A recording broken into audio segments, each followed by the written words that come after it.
প্রিয় শিক্ষার্থীবৃন্দ, এখন আমরা পড়ব ভূমিকম্প কি, এর কারণ, ফলাফল এবং এর জন্য আমরা কি ধরনের পদক্ষেপ নিতে পারি সে সম্পর্কে। ভূমিকম্প মূলত একটি প্রাকৃতিক দুর্যোগ। এখানে কোনো মানব সৃষ্ট কারণ নেই। আমাদের অন্যান্য যে দুর্যোগগুলো রয়েছে, যেমন বন্যা, আমরা নদীর নাব্যতা নষ্ট করে ফেলি বলে অতি দ্রুত বন্যা হয়। আমরা গাছপালা লাগাই না বলে জলবায়ুর তাপমাত্রা অনেক বেশি বৃদ্ধি পায়, তার জন্য অতিবৃষ্টি হয় কখনো, আবার কখনো অনেক বেশি খরা হয়। এইগুলোতে, এই দুর্যোগগুলোতে মানুষের কিছুটা প্রভাব থাকলেও ভূমিকম্পতে মানুষের তেমন কোনো হাত নেই। ভূমিকম্প একটি প্রাকৃতিক দুর্যোগ। ভূপৃষ্ঠের আকস্মিক ও ক্ষণস্থায়ী কম্পনকে ভূমিকম্প বলে। এই কম্পনটা খুব অল্প সময়, মানে কয়েক সেকেন্ড পর্যন্ত স্থায়ী হয়। এই জন্য বলছে যে ভূপৃষ্ঠের আকস্মিক, মানে হঠাৎ হয় এই ঘটনাটা, এর কোনো পূর্বাভাস থাকে না। তাই বলছে ভূপৃষ্ঠের আকস্মিক ও ক্ষণস্থায়ী কম্পনকে ভূমিকম্প বলে। এখন আসো যে ভূমিকম্পের কারণ কি। যে আমরা এখন পড়লাম যে ভূপৃষ্ঠের আকস্মিক ক্ষণস্থায়ী কম্পনকে ভূমিকম্প বলে। তারপর হচ্ছে ভূমিকম্পের কারণ কি। আমাদের এই, তোমরা জানো যে পুরো পৃথিবীর মানচিত্রের দিকে তোমরা তাকালে দেখবা যে আমাদের 8টি মহাদেশে ভাগ করা হয়েছে। মূলত পৃথিবীতে, পুরো পৃথিবীটা নিশ্চয়ই ভূমি না, এখানে হচ্ছে পানি রয়েছে, মাটিও রয়েছে, এরকম আর কি। তোমরা পৃথিবীর মানচিত্রে তাকাইলে দেখবা যে দুটোই আর কি রয়েছে, মাটি কিছু অংশ রয়েছে, কিছু অংশতে আবার পানি রয়েছে, এরকম মহাসাগর, সাগর। তো এই 8টি মহাসাগর হচ্ছে 8টি ভূখণ্ড, আর এই 8টি মহাদেশ আর যে সাগর মহাসাগরগুলো রয়েছে এগুলোকে আবার 6টি অঞ্চলে ভাগ করছে। এই 8টা যে মহাদেশ রয়েছে, এই 8টা অঞ্চল হচ্ছে ভূমি, মানে মাটি। এগুলোকে টেকটনিক, এক একটা ভূমিকে এক একটা টেকটনিক প্লেট বলা চলে। তো ওই টেকটনিক প্লেটগুলো সংঘর্ষের ফলে কিন্তু ভূমিকম্প হয়। এই টেকটনিক প্লেটগুলো মানে কোটি কোটি মিলিয়ন মিলিয়ন বছর পূর্বে এরা নাকি, বিজ্ঞানীরা বলেছেন, যারা এক জায়গায় এরকম ছিল না। তার আগে আমরা এখন যেরকম দেখতেছি মানচিত্রটা পৃথিবীর 8টা মহাদেশ, এই 8টা মহাদেশ এই জায়গাতে অবস্থান করেনি, তারা বিভিন্ন জায়গায় নাকি ছিল। তারপর সময়ের পরিক্রমায় তারা বর্তমানে এই রূপটা নিয়েছে আর কি। তো বলছে ওই টেকটনিক প্লেটগুলো, যে আমাদের 8টা মহাদেশ আছে, 8টা টেকটনিক প্লেটের যদি স্থানান্তর হয় বা বিচ্যুতি হয় তখন ভূমিকম্পের সৃষ্টি হয়। এটা 1 নাম্বার। তারপরে যে আমাদের ভূমির নিচে মানে প্রচুর কিন্তু আগ্নেয়গিরি লাভা রয়েছে। এই আগ্নেয়গিরি লাভা যখন প্রচণ্ড শক্তিতে ভূ অভ্যন্তর থেকে বের হয় তখন হচ্ছে ভূমিকম্প হয়। আগ্নেয়গিরি লাভা তোমরা দেখেছো কিনা জানি না, ওটা আমাদের বাংলাদেশে তো নাই, বিশ্বের অন্যান্য দেশে আছে। তো এই আগ্নেয়গিরি লাভা যখন প্রচণ্ড শক্তিতে ভূ অভ্যন্তর থেকে বের হয় তখন হচ্ছে ভূমিকম্প হয়। তা ভূত্বক যখন তাপ বিকিরণ করে সংকুচিত হয় আমাদের ভূপৃষ্ঠটা, তখনও ভূমিকম্প হয়। তারপর ভূ আলোড়নের ফলে কোনো স্থানে যদি শিলা ধস হয়, শিলা পাথর এগুলো যদি পড়ে যায় বা ধস হয়, তখনও প্রচণ্ড বেগে সেখানে ভূমিকম্প বা একটা কম্পন সৃষ্টি হয়, মানুষ অনুভব করে। তারপর হচ্ছে পাশাপাশি অবস্থিত দুটি প্লেটের একটি অপরটির সীমানা বরাবর তলদেশে যদি ঢুকে যায়, ওই একই কথা যে এখানে পাশাপাশি দুটো প্লেট রয়েছে ভূপৃষ্ঠ, কিন্তু এটা দুটো খণ্ড। যেমন আমাদের এশিয়া মহাদেশ, আফ্রিকা মহাদেশ বা দক্ষিণ আমেরিকা, উত্তর আমেরিকা, দেখবা যে মানচিত্রে দুটো আলাদা আলাদা খণ্ড মনে হচ্ছে। এরকম টেকটনিক প্লেটের দুটি খণ্ড যদি পাশাপাশি অবস্থান করে আর এদের সীমানা বরাবর যদি এরা তলদেশে কখনো ঢুকে যায় তখনও কিন্তু প্রচুর ভূমিকম্প হয় আর কি। তখন ভূমিকম্প হয়, এটা হচ্ছে ভূমিকম্পের কারণ। তো ভূমিকম্প যে হয় এর ফলে আসলে কি হয়। ভূমিকম্পের ফলাফল হচ্ছে ভূমিকম্পের ফলে ভূত্বকে অসংখ্য ফাটল দেখা যায়। মানে মাটিটা আমাদের ওই যে চৈত্র মাসে যেরকম খরার জন্য মাটি ফেটে যায়, এরকম ভূমিকম্পের ফলেও কিন্তু মাটি ফেটে যায়। তো ওটাই বলছে অসংখ্য ফাটল সৃষ্টি হয়।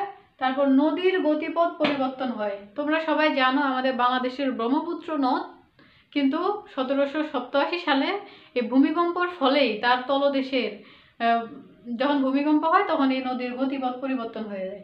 তাহলে নদীর গতিপথ যে পরিবর্তন হয় তার প্রমাণ আমাদের বাংলাদেশে ব্রহ্মপুত্র নদ নদীর গতিপথ পরিবর্তন করে সেটা যমুনা নাম ধারণ করে তখন প্রবাহিত হয়। তারপর দ্বীপের সৃষ্টি হয়।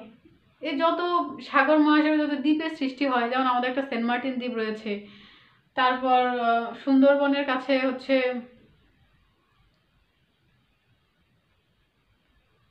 আরো কিছু দ্বীপ রয়েছে, এরকম অনেকগুলাই কিন্তু দ্বীপ রয়েছে। মূলত পুরো পৃথিবী জুড়ে যত দ্বীপ রয়েছে এই দ্বীপগুলো মূলত এই যে ভূমিকম্পের ফলেও অনেক দ্বীপ সৃষ্টি হয়। আবার এমনও হয় এই দ্বীপগুলো আবার অনেক সময় সমুদ্রে তলিয়ে যায় বা উপকূল অঞ্চলেরও কিছু অংশ সমুদ্রের নিচে তলিয়ে যায়, সেটাও ভূমিকম্পের ফলে হতে পারে। তারপর হ্রদের সৃষ্টি হয়, ধরো পার্বত্য অঞ্চলের তো পাহাড় দিয়ে আমরা জানি অনেকগুলো নদী বেয়ে আসে। এখন হুট করে যদি একটা ভূমিকম্প হয় তখন যদি নদীর গতিপথটাই রোধ হয়ে যায়, যেমন আমাদের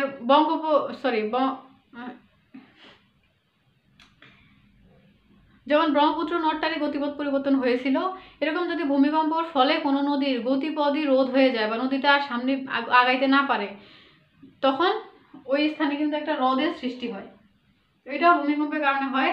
তারপর ভূমিকম্প যখন হয় তখন ক্ষতিগ্রস্ত এলাকায় কিন্তু অনেক দুর্ভিক্ষ, মহামারী দেখা যায়, অনেক রোগের প্রাদুর্ভাব হয়, মানুষের প্রাণহানি ঘটে।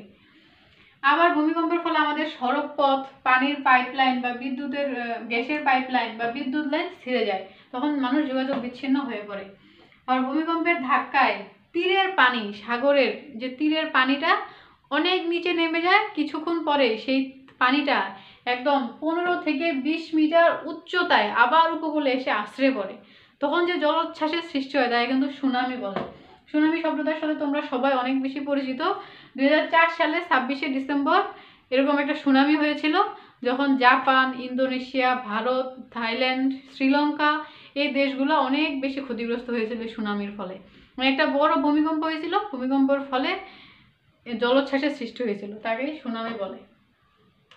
তারপর এখানে দেখো যে এখান থেকে যদি আসো যে ভূমিকম্প কি, তারপরে এই যে ভূমিকম্পের যেই ভূ অভ্যন্তরে যেই জায়গাটাতে যে ভূমিকম্প সৃষ্টি হয় ওটা বলছে, ভূ অভ্যন্তরে যে স্থানে ভূমিকম্পের উৎপত্তি হয় তাকে ভূমিকম্পের কেন্দ্র বলে।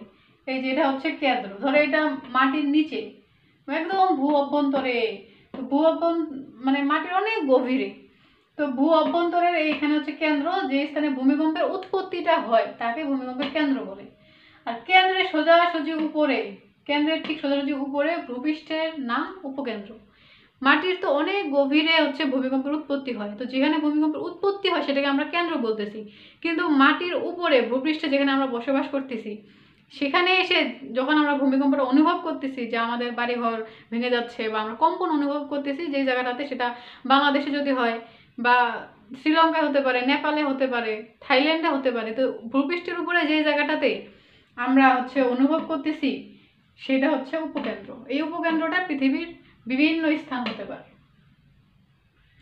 ওকে, এতক্ষণ আমরা পড়ছিলাম ভূমিকম্পের কারণ, ফলাফল এবং সম্পর্কে। এখন আমরা জানবো পূর্ব প্রস্তুতি সম্পর্কে।